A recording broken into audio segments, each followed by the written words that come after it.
Welcome to K2V YouTube Channel. நான் வித்யா சங்கரி. இன்னைக்கு இந்த வீடியோல நாம பார்க்க போற ரெசிபி ஆட்டுக்கால் சூப். எலும்பு சம்பந்தமான எந்த பிரச்சனை இருந்தாலும் இந்த சூப்பை தொடர்ந்து எடுத்துட்டு வரும்போது அந்த பிரச்சனை குயிக்கா கியூர் ஆகும்.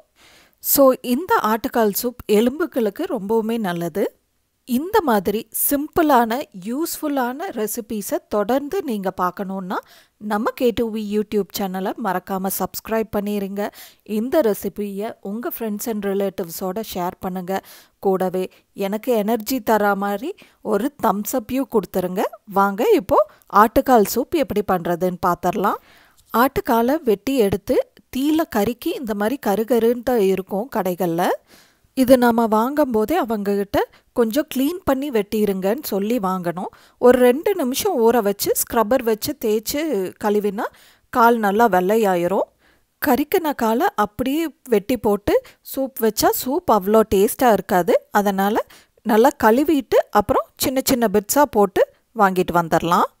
இப்போது சூப்புக்கான பேஸ்ட்டை ரெடி பண்ணிடலாம். அதுக்கு 6 பல்லு பூண்டு, அடுத்ததாக 3 பல்லு சின்ன வெங்காயம், அடுத்ததாக 1/2 இன்ச் அளவுக்கு சின்னதாக ஒரு இஞ்சி பிட்டு, அடுத்ததாக 4 லீவ்ஸ் அளவுக்கு புதினா, அடுத்ததாக 2 ஸ்டெம்ஸ் அளவுக்கு கொத்தமல்லி தழை, அடுத்ததாக 1 டீஸ்பூன் அளவுக்கு சீரகம், அடுத்ததாக 1/2 டீஸ்பூன் அளவுக்கு மிளகு,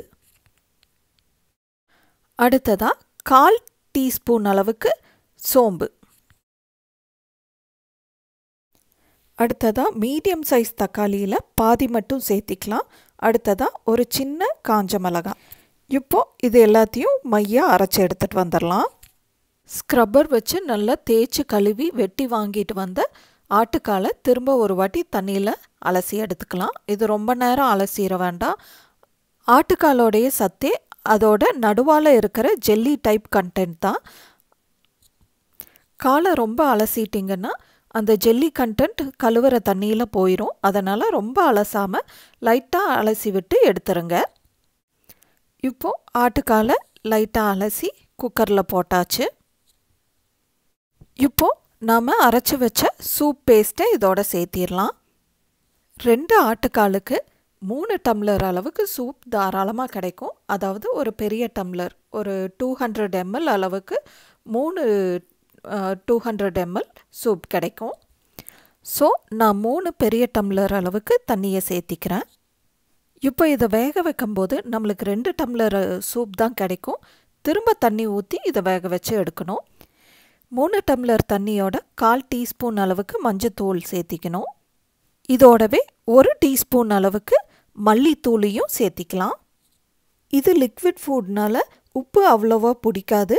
உப்பு அளவாக கொஞ்சம் பார்த்தே போட்டுக்கங்க. பத்தாட்டி லாஸ்ட்டில் சேர்த்திக்கலாம். இப்போ இது எல்லாத்தையும் நல்லா கலந்து விட்டு இது ஒரு 10 விசில் விட்டு எடுத்துக்கலாம். இப்போ குக்கரை ஒரு 10 விசில் விட்டு இறக்கி வச்சாச்சு. ஆவியெல்லாம் அடங்கிருச்சு. ஓப்பன் பண்ணி பார்க்கலாம்.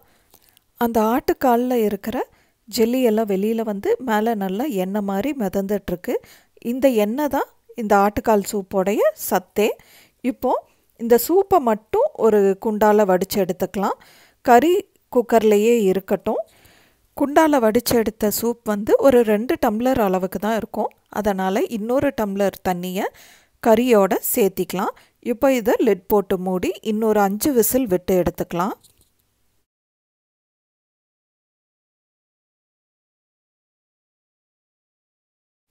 இப்போது குக்கரை 5 விசில் விட்டு இறக்கியாச்சு. லிட்டை ஓப்பன் பண்ணி பார்க்கலாம். இப்போது அந்த ஆட்டுக்காலில் இருந்த மிச்ச சொச்ச ஜெல்லியும் வெளியில் வந்து சூப்பில் மேலே மிதந்துட்டுருக்கு. இப்போது சூப்போட கறியும் சேர்த்தி குண்டால் ட்ரான்ஸ்ஃபர் பண்ணிடலாம். இப்போது 2 காலில் 3 டம்ளர் அளவுக்கு சூப் ரெடி ஆகிடுச்சு. இந்த ஸ்டேஜில் டேஸ்ட் பண்ணி பாருங்கள். சூப்பில் கொஞ்சம் உப்பு பத்தலைன்னா சேர்த்திக்கலாம். அவ்வளோதாங்க, நல்ல சத்தான ஆட்டுக்கால் சூப் ரெடி ஆகிடுச்சு. இதை ஒரு சர்விங் பவுலுக்கு ட்ரான்ஸ்ஃபர் பண்ணியாச்சு. இது மேலே கொஞ்சமாக பெப்பரை தூவி விட்டு சர்வ் பண்ணிடலாம். போன் ஃப்ராக்சர் இல்லைன்னா போனில் எந்த விதமான ட்ரபிள் இருந்தாலும் டெய்லியும் ஏர்லி மார்னிங் வெறும் வயிற்றில் இந்த சூப்பை எடுத்துகிட்டு வாங்க. எலும்பு சம்பந்தமான எல்லா பிரச்சனையும் சீக்கிரம் க்யூர் ஆயிரும். போனில் பிரச்சனையே இல்லைன்னாலும் அட்லீஸ்ட் வீக்லி ஒன்ஸாவது இதை எடுத்துக்கிட்டால் உடம்புக்கு ரொம்ப நல்லது.